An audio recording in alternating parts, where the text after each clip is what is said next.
बानी चेयरमैन पाकिस्तान तहरीक इंसाफ इमरान खान को 2 मरतबा फूड पॉइजनिंग हो चुकी है। ये वो खबर है जो अब से पहले लीक नहीं हुई थी। इमरान खान ने मीडिया से गुफ्तगू करते हुए कहा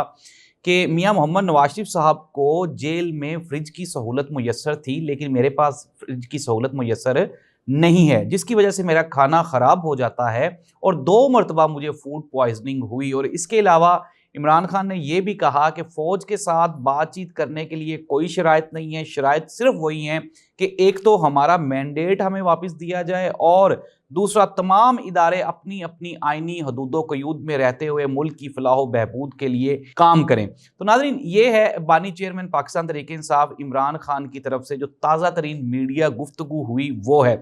अब पाकिस्तान तहरीक इंसाफ में धड़ेबंदियों की बातें की जा रही थी, वहाँ पे कोई फॉरवर्ड ब्लॉक की बात की जा रही थी और कहा जा रहा था कि पाकिस्तान तहरीक इंसाफ तकसीम हो चुकी हुई है। पहले तो उन्होंने इनकार कर दिया जो सोर्सेज थे, लेकिन फिर हमने देखा कि गुज़श्ता शब शेर अफजल मरवत के मामले को लेके अब पार्टी 2 मुख्तलिफ राय हैं, 2 धड़ों में तकसीम होती हुई दिखाई दे रही है। एक तरफ तो शेर अफजल मरवत साहब की जो नोटिफिकेशन है वो हो गया और दूसरी जानब जो अब मौजूदा चेयरमैन है बैरिस्टर गौहर साहब, उन्होंने कहा कि शेर अफजल मरवत का अभी हम पार्टी की जो कैंसिलेशन है उसके ऊपर अमल दरामद अभी हम नहीं कर रहे, इसको रोक रहे हैं। मैं इमरान खान से खुद मिलूंगा और मिलने के बाद इमरान खान को जो गलत फहमी, जो उनको गलत इंफॉर्मेशन दी गई है वो हम डिस्कस करेंगे। दूसरी जानिब शेर अफजल मरवत का बयान भी सामने आया। उन्होंने कहा जी कि ये जो सीट है ये बानी चेयरमैन पाकिस्तान तहरीक इंसाफ इमरान खान की अमानत है और वो जब कहेंगे मैं ये सीट उनको वापस कर दूंगा। दूसरी जानिब उन्होंने ये भी कहा कि मेरे बारे में पार्टी में गलत तासुर कायम किया जा रहा है, मैं जो कहना चाह रहा हूं वो इमरान खान तक सही मैसेज नहीं पहुंचाया जा रहा। नाज़रीन, एक बात तो वेरी क्लियर है कि जब पाकिस्तान तहरीक इंसाफ पे मुश्किल वक्त था तो शेर अफजल मरवत ही वो पर्सनैलिटी थी जो आपको पंजाब, केपी और सिंध के मुख्तलिफ शहरों में आपको जलसे जुलूस और इंतखाबी रैलियां करता हुआ दिखाई दिया। इसके अलावा बाकी तमाम जितनी भी क़यादत थी, चाहे वो पंजाब से हों, चाहे वो सिंध से हों या इवन के केपी में भी कोई बंदा बाहर नहीं निकला था, शेर अफजल मरवत ही निकल रहा था और वो लोगों को इकट्ठा कर रहा था। अनडाउटेडली एक चीज़ तो एक और भी शेर अफजल मरवत साहब के बारे में एक ट्रुथ है और वो ये है कि वो जज्बाती आदमी है थोड़ा, जो मीडिया के ऊपर अपनी ज़ुबान को कंट्रोल नहीं कर सकता। जाहिर सी बात है उसमें कहीं ना कहीं जज्बात तो हैं, लेकिन अगर आप कहें कि शेर अफजल मरवत की पर्सनैलिटी में कोई डाउट है या ये किसी का टाउट है तो ये बहुत ही गलत बात होगी। अगर इस तरह की कोई बात होती तो इतने मुश्किल वक्त में शेर अफजल मरवत इस तरह काम ना करता, इस तरह प्ले ना करता जैसे उसने किया है। और मेरा ख्याल है कि ये पाकिस्तान तहरीक इंसाफ पे एक एहसान है और पाकिस्तान तहरीक इंसाफ इस एहसान का बदला कभी भी नहीं उतार सकती। अभी तक बानी चेयरमैन इमरान खान का मौक़िफ़ सामने आना फाइनल है और ये कोई कंफर्म नहीं है कि ये इमरान खान की तरफ से कैंसिलेशन की गई हो, क्योंकि हम ये देख रहे हैं कि पार्टी में कुछ लोग, शुएब शहीन साहब हैं वो अलग ग्रुप में हैं, इसके अलावा शिबली फराज साहब हैं उनकी अपनी कोई राय है, बैरिस्टर गौहर और उमर अयूब साहब ये अपनी राय रखते हैं। अनडाउटेडली कि पाकिस्तान तरीके इंसाफ में धड़ाबंदी तो है, लेकिन नाज़रीन मैं चीज़ों को ज़रा कंबाइन कर दूं, मुख्तसर कर दूं, आसान कर दूं आप सबके लिए कि वो लोग जो जिनकी ख्वाहिशात थी कि पाकिस्तान तरीके इंसाफ में कोई फॉरवर्ड ब्लॉक बनेगा या यहाँ पे कोई ग्रुपिंग हो जाएगी जो पार्टी छोड़ जाएंगे, तो पार्टी तो वो भी 41 नहीं छोड़ रहे जिनके ऊपर शदीद प्रेशर है और वो ये कह रहे हैं कि भाई आप हमें चाहे पाकिस्तान पीपल्स पार्टी की ऑफ़र दो, चाहे नून लीग की ऑफ़र दो, चाहे वजारतों की ऑफ़र दो, चाहे ख़जानों की ऑफ़र दो, लेकिन हम जो वोट हमें मिला है वो इमरान खान का दिया हुआ है। और इवन के अगर हम बात कर ले ताज़ा तरीन सूरत हाल की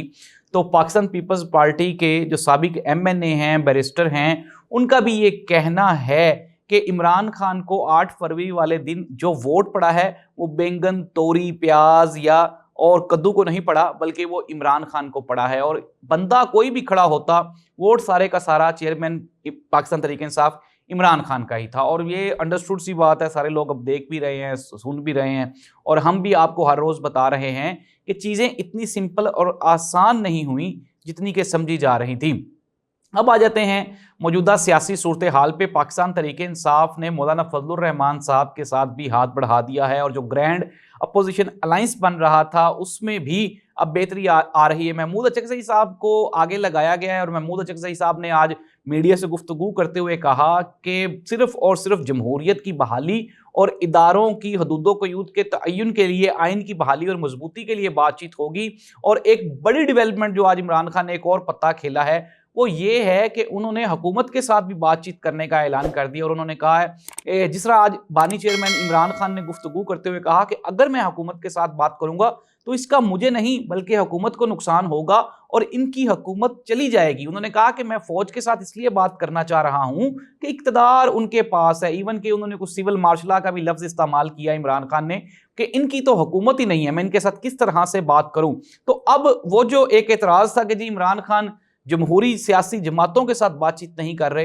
वो एतराज़ भी ख़त्म कर दिया गया। दूसरी जानिब अगर हम बात करें पंजाब की तो हाफिज़ फ़रद को यहाँ पे पंजाब में पार्लिमानी लीडर मुकर्रर कर दिया गया है और ये भी एक टर्निंग पॉइंट है, क्योंकि हम लोग देख रहे थे कि मलक अहमद बच्चर साहब जो कि यहाँ पे अपोजिशन लीडर हैं वो उस तरह से परफॉर्म नहीं कर पाए थे। और मैंने ही अपने कई प्रोग्राम में कहा था, इवन कि हमने जब वो पाकिस्तान तहरीक इंसाफ के MP ज़ीशान हाफिज़ ज़ीशान साहब का इंटरव्यू हम कर रहे थे तो वहाँ पे भी ये सवाल हमने पूछा था और उठाया था कि पंजाब में जो आपकी अपोजिशन की क़यादत है वो नज़र नहीं आती। तो मलक अहमद बच्चर साहब शायद उतना अच्छा परफॉर्म नहीं कर पा रहे, इसलिए अब उनको सेकंड करने के लिए, और वैसे भी हाफिज़ फ़रद चूँकि पार्टी का पुराना वर्कर है, सपोर्टर है और लोगों के साथ उसकी अटैचमेंट अच्छी है, और मियाँ असलम इकबाल और हमाद अज़हर के बाद अगर कोई बंदा पार्टी में जो सारी चीज़ों को संभाल सकता है। और फिर सबसे एक बड़ी बात यह है कि लाहौर फैक्टर हमेशा मैटर करता है सियासी जमात में, और पाकिस्तान तहरीक इंसाफ की लाहौर में जितनी अच्छी प्रेजेंस है, जाहिर सी बात है ये हक भी बनता था लाहौर का कि पार्लिमानी लीडर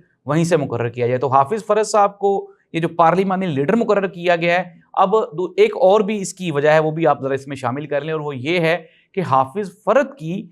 मुख्तलिफ लोगों के साथ यानी कि पाकिस्तान मुस्लिम लीग नून और पीपल्स पार्टी के MPA MNS के साथ उनका उठना बैठना भी अच्छा है और बातचीत करने का भी वो बंदा माहिर है। तो ये भी इमरान खान की तरफ से एक स्मार्ट मूव हो गया। नाज़रीन, अगर हम प्रोग्राम को ख़त्म कर लेते हैं, कंक्लूड कर लेते हैं, पाकिस्तान की पॉलिटिकल सिचुएशन में इमरान खान इस तरह से छाया हुआ है जैसे कह लें कि इमरान खान क्रिकेट में जिस तरह छाया हुआ था। और जितनी भी मामलात हैं, चाहे वो एस्टेब्लिशमेंट के साथ डील हो, चाहे वो जमहूरी कुव्वतों के साथ यानी कि पॉलिटिकल पार्टीज़ के साथ हो, चाहे वो मुख्तलिफ सुप्रीम कोर्ट ऑफ पाकिस्तान या इलेक्शन कमीशन ऑफ पाकिस्तान के साथ हो, बानी चेयरमैन पाकिस्तान तहरीक इंसाफ इमरान खान वो सारे महाज को अकेला संभाले हुए है और हर बॉल पे छक्का मारने का जो मास्टर है इमरान खान, वो छक्के मारी जा रहा है। और लोगों को जितने एतराज़ात थे, वो जहाँ से भी जो एतराज़ आ रहा है, इमरान खान बड़ी स्मार्टली उसको चेंज कर रहा है, उसको मूव कर रहा है। और इमरान खान ने कह दिया कि सबसे बड़ा यू टर्न तो मुस्लिम लीग नून और नवाज शरीफ साहब ने लिया है, मैं तो उतना बड़ा यू टर्न ले ही नहीं सकता। तो इमरान खान एक महाज पे इस्टेब्लिशमेंट को ताड़े हुए है और दूसरे महाज पे जो मुस्लिम लीग नून और पीपल्स पार्टी है उनके सामने खड़ा हुआ है। अल्लाह इस मुल्क का हामी नासिर हो। पॉलिटिकल स्टेबिलिटी इंतहाई ज़रूरी है, क्योंकि political stability directly proportional to economical stability. अगर पॉलिटिकल स्टेबिलिटी नहीं आएगी तो आपके मुल्क में कभी भी इकोनॉमिकल स्टेबिलिटी वो आ ही नहीं सकती। अल्लाह हाफिज़।